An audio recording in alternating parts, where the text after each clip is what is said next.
On a découvert au cours de cette journée aujourd'hui le rôle que jouent les 100 000 milliards de bactéries qui colonisent notre intestin dans l'état de santé. Alors on ne l'a pas découvert aujourd'hui, mais on a eu de belles interventions pour nous montrer finalement que ces bactéries qui nous habitent vont pouvoir gérer notre état de santé.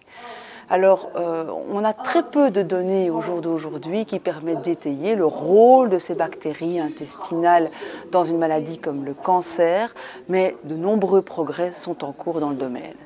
Ce qui a été montré aujourd'hui principalement, c'est le rôle que pouvait jouer l'alimentation sur ce microbiote et l'importance que cela pouvait avoir, notamment pour stimuler l'immunité,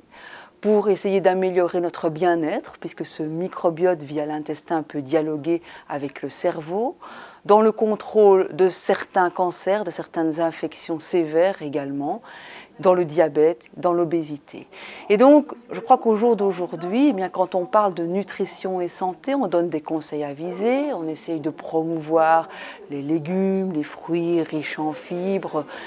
Peut-être on a trouvé de nouvelles pistes pour essayer de donner des arguments supplémentaires, pour penser qu'une alimentation saine,